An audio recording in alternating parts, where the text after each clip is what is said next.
भीमराव बरोबर बोलतोय। भीमरावचं म्हणणं लोक ऐकतात आणि समजतात देखील। भीमरावच्या समजावण्याने जर कोणाचा जीव वाचत असेल तर यापेक्षा चांगली गोष्ट काय असू शकते? आय तू काळजी नका करूस। चला गुरुजी।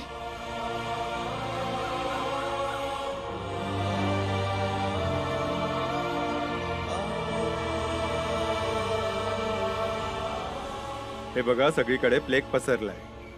हॉस्पिटलमध्ये औषधं पोहोचवली जात आहेत। आमची लोकही गेलेत तिथे। तू आता जा, जसा नंबर येईल तसं तुलाही औषध मिळेल। अहो साहेब, तिकडे अजिबात औषध नाही आहे। आजारी लोकांची संख्या वाढत चालली आहे आणि औषध एक मात्र असे आहे ज्याच्यामुळे वाचू शकतो। पण कोणी असेल तर आम्ही देऊ शकतो ना। मला सांगा ना, मी स्वतः घेऊन येतो। ठीक आहे, घेऊन जा। ऐक रे, यांना घेऊन जा आणि जे गरजेचे औषध आहेत ते यांना दे।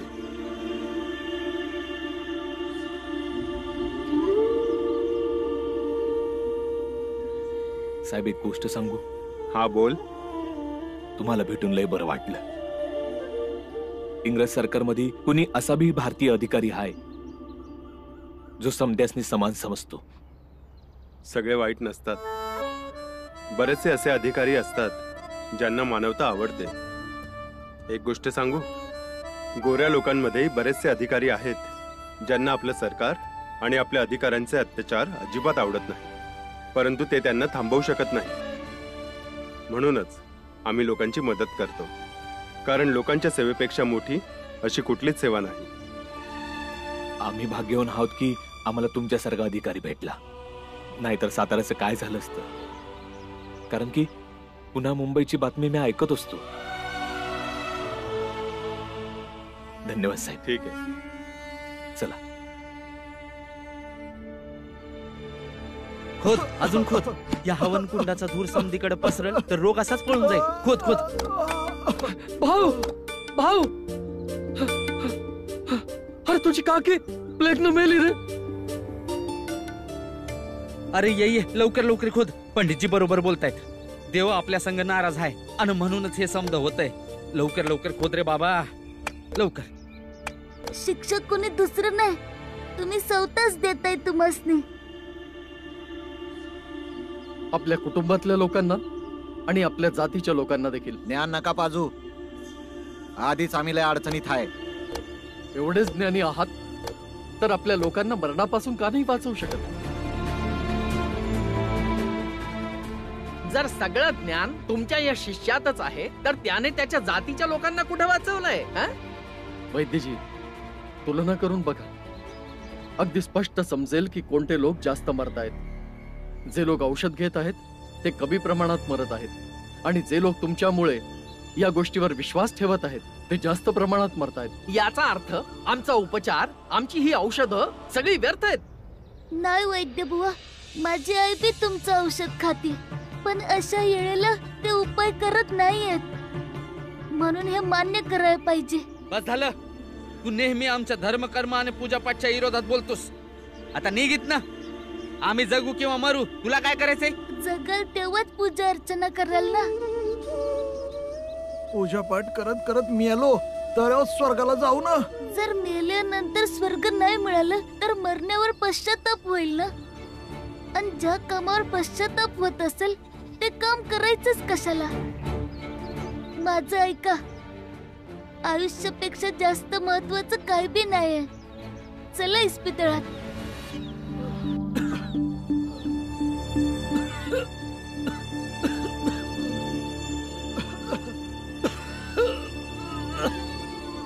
यासने लवकर इस्पितळात घेऊन जाऊया, नाहीतर हा आजार यांचा जीव घेऊनच राहील।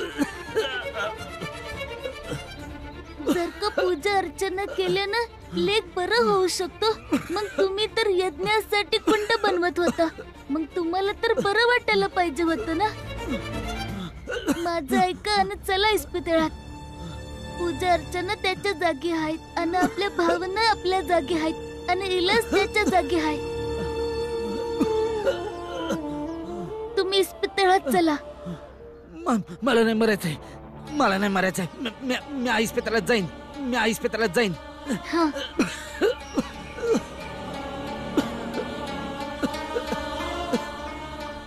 मला इस्पितळात जायचंय, मला जिवंत राहायचंय, मरायचं नाहीये. म्या नाही जाणार, माझा जीव गेला तरी चालत. ज्यांना इस्पितळात जायचंय त्यांनी चला, आणि ज्यांना नाही जायचंय त्यांनी परत विचार करा.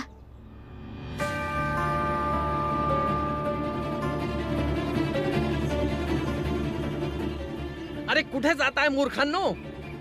अरे औषधं दिलीत, बरे व्हाल तुम्ही. अरे कोण कुठल्या अस्पृश्याच्या बोलण्यात येत आहे तुम्ही? अरे रामू, अरे तू खड्डा खंड रे, यज्ञ तर होईलच. शेठजी, प्रतिष्ठा वाढवण्यासाठी चांगला मार्ग आहे, आणि आता वेळ देखील योग्य. प्लेगच्या रोग्यांच्या सुरक्षिततेसाठी यज्ञ होईल, आणि या यज्ञामध्ये भरपूर दान पुण्य करा, भरपूर दक्षिणा द्या. याने लोकांमध्ये तुमची प्रतिष्ठा वाढेल आणि समाजात तुमचा मान देखील वाढेल.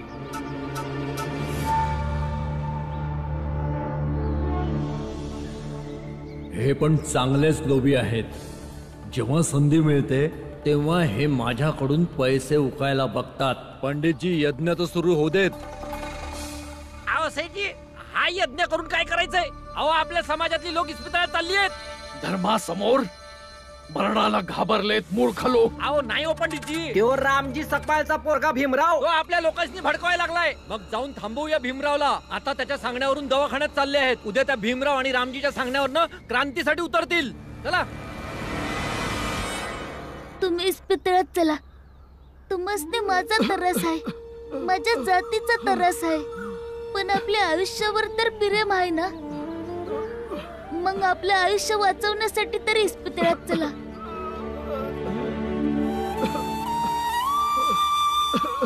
घरात तुमची बायको असेल, मुलं असतील, त्यांच्याबद्दल तरी विचार करा.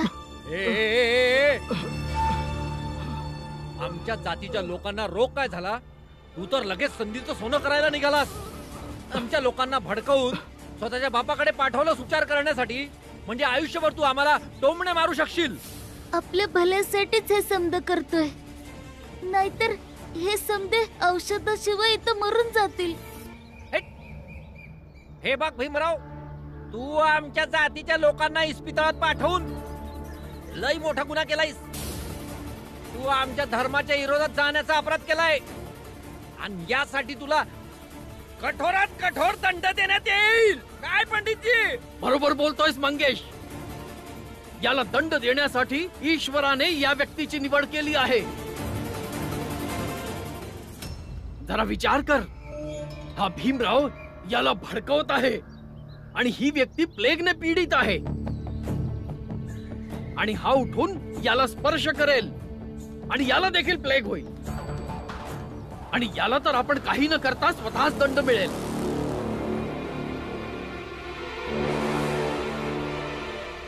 तुम्ही यांचं काही बी ऐकू नका. तुम्ही चला इस्पितळात. अरे उठ, याला स्पर्श कर. अरे हा बघ, तुझ्यासाठी स्वर्गाची दारं उघडतोय. तुमची तब्येत लय बिघडली आहे, तुम्हाला इस्पितळात जावंच लागेल. अरे कसला विचार करतोयस? तुला आता स्वर्ग प्राप्ती होणार आहे. हे पुण्याचं काम तुझ्याच हातून होणार आहे. स्पर्श कर त्याला, तुझी सगळी पाप माफ होतील. वय, हिम्मत करा आणि चला इस्पितळात. हिम्मत कर, उठ आणि स्पर्श कर. अरे स्वर्ग प्राप्ती होईल तुला याला स्पर्श केला तर.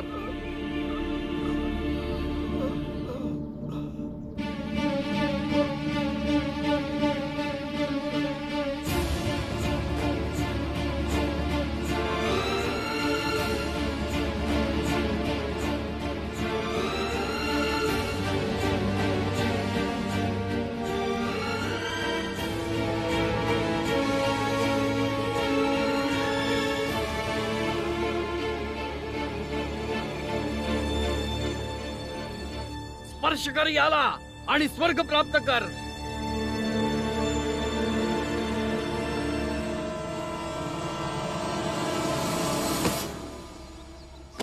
अरे अरे, काय करताय तुम्ही?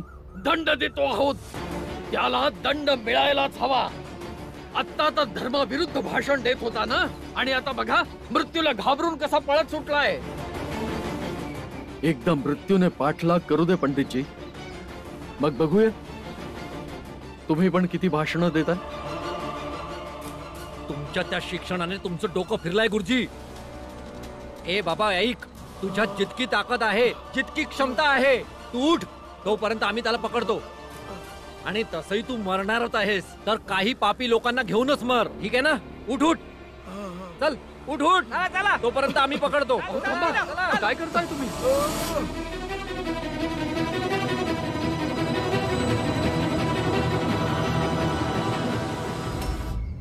अहो काका, काळजी करू नका, ते येत आहेत औषध घेऊन. तुम्ही बी औषध घेतलं ना की तुम्हाला बरं वाटेल. हे तिलाच औषध घेऊन काळजी करू नका. तुम्ही त्यांच्यापासून लांब राहा. लांब व्हा. वहिनी, रामजी औषध घेऊन आलाय का? नाही, पण येतच असतील, घाबरू नका. या लोकांची तब्येत खूप बिघडून राहिली आहे. यांना लवकरात लवकर औषध दिलंच पाहिजे. वहिनी, या लोकांनी बी मदतीची गरज आहे.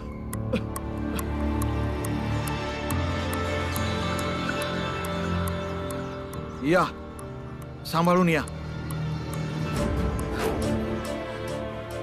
इथे बसा. ऐका, डॉक्टर साहेबांना बोलवा लवकर. बघितलं, जर तुम्ही लोक लवकर इकडे आला असता तर आतापर्यंत सगळे बरे झाले असता. धीर ठेवा, डॉक्टर साहेब येतच असतील.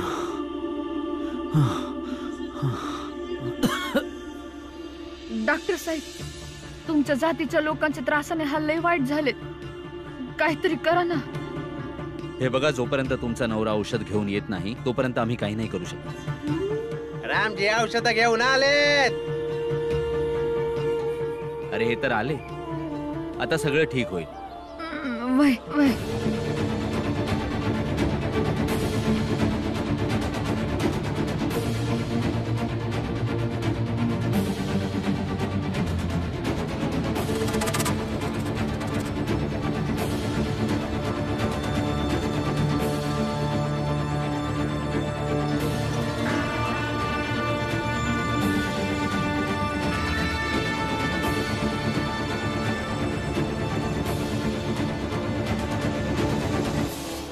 अरे याला जमिनीने गिळलं की आकाशाने खाल्लं. शेठजी, असं कसं कुठं जाऊ शकतो तो इथंच कुठं तरी असाल.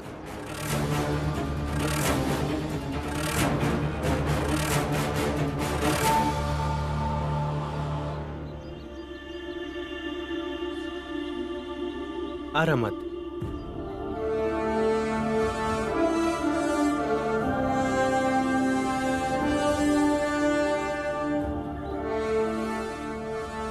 मी अभी पकडते पुरंजन भाऊजी. आरामात.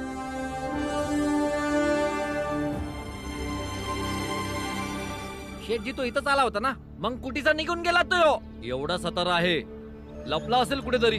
अहो, त्या मुलाने तर तुमच्या भल्यासाठीच सांगितलं. तुम्ही लोक तर त्याच्या मागेच लागलात. हे बघा, तुम्ही चुकीचं करताय. शेठजी, मला वाटतं भीतीनं घाबरून पळून गेला तो.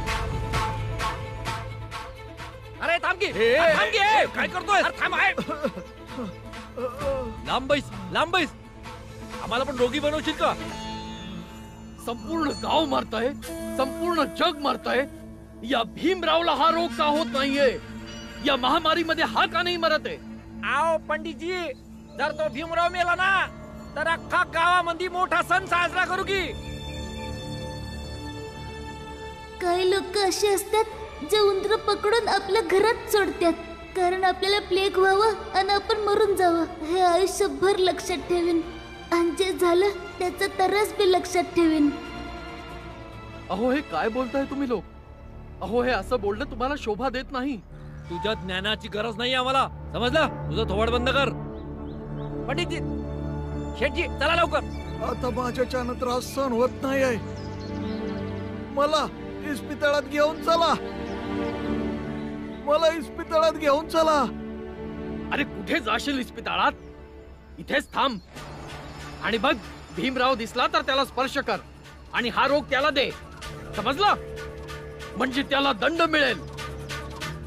आणि ऐक, तुझ्यासाठी मुक्तीचे दरवाजे उघडतील. घाबरू नकोस.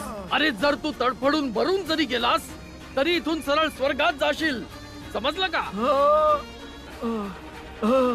अहो पंडितजी, शेठजी, चला की. चला.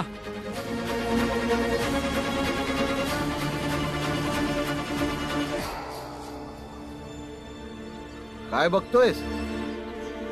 हा, ह्यो तोच रामजी आहे ज्यानं शिवलेल्या वस्तूंना तुम्ही लोक हात बी नाही लावत.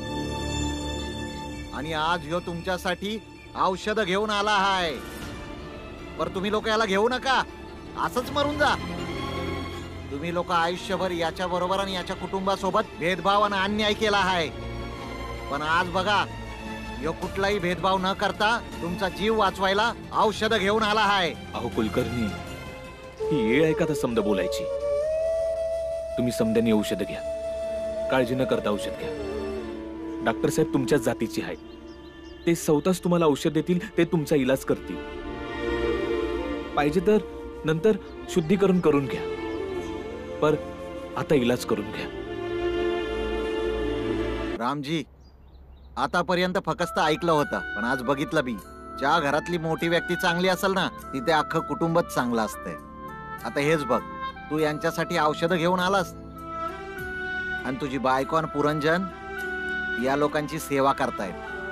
आणि तुझा तो मुलगा भीमराव, तो यासनी इस्पितळात जाण्याबाबत मार्गदर्शन करतो आहे. आणि सगळ्यात महत्वाची गोष्ट ही आहे की तो त्या लोकांना समजवतोय जे आजपर्यंत त्याला नाही समजू शकले. तुम्ही लवकर बरे व्हाल. गुरुजी. अरे भीमराव, तू तू तू ठीक तर आहेस ना? मी आता ठीक आहे. यांना लवकर इस्पितळात घेऊन जावं लागेल. हो, मी खाट घेऊन येतो. तू इथेच लपून बस. ते लोक अजूनही तुला शोधतायत, समजलं?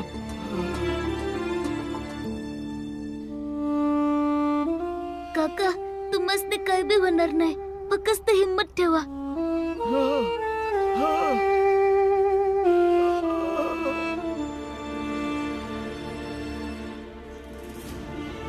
लोकांच्या शरीराला रोग झाला तर तो औषधाने बरं बी होतो. पण जर लोकांचं मनच रोगीट झालं तर त्यावर काही औषध आहे का? मी बाबांनाच विचारतो. कारण मला असं वाटतं की शेठजी, पंडितजी आणि चायवाले मंगेश काकांचं मनच रोगीट झालं आहे. नाहीतर या बिचाऱ्याला माझ्या मागे पळवायच्या ऐवजी चालत इस्पितळात घेऊन गेले असते तर यांना एवढा त्रास नसता झाला.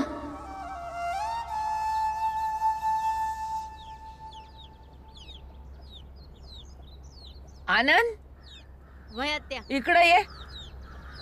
हे घे हा जेवणाचा डब्बा. भाऊ, वहिनी आणि भीमाला देऊन ये. सकाळपासून समद्यांची सेवा करते. भूक लागली असेल. काय बी फायदा नाही आत्या. ते लोक नाही खाणार. का नाही खाणार? एवढ्या उपाशी आणि आजारी लोकांना सोडून ते कसं खाऊ शकतील? तर मग समद्यांना जेवण घेऊन जाऊया. इतक्या समद्यासनी कसं जेवू घालायचं? आनंद, तू तेच बोलत होतास ना की आपण मदत करणारे शिपाई आहोत. तर मग आपलं हेच काम आहे. आपण समद्यांची मदत करायची, समद्यांसाठी जेवायची सोय करायला हवी. पण कसं करायचं बाळा दादा? जसं भीम समधी कठीण काम करतो तसंच.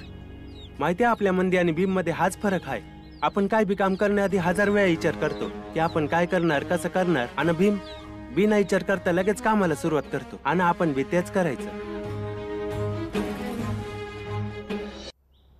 आत्या, आपल्याकडे जेवढं बी राशन आहे ना ते एका गोणीत भरून दे.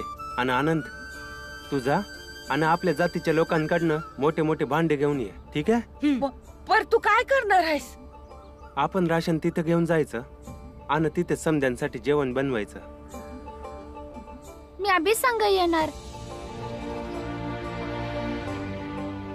हा ठीक आहे, पर भाऊने जे समदे बचावाचे उपाय सांगितलेत ना ते समदे नीट पाळायचे. मी आज जाऊन राशन घेऊन येते.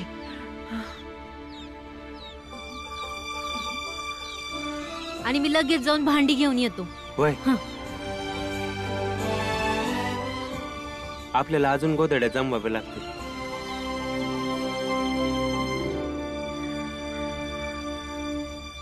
आम्ही औषधं दिली, 2 तास लागतील. डॉक्टर साहेब, लवकरात लवकर याचा इलाज करा. हे कोणत्या जातीचे आहेत? स्पृश्य जातीचे आहेत. यांना आतमध्ये घेऊन या.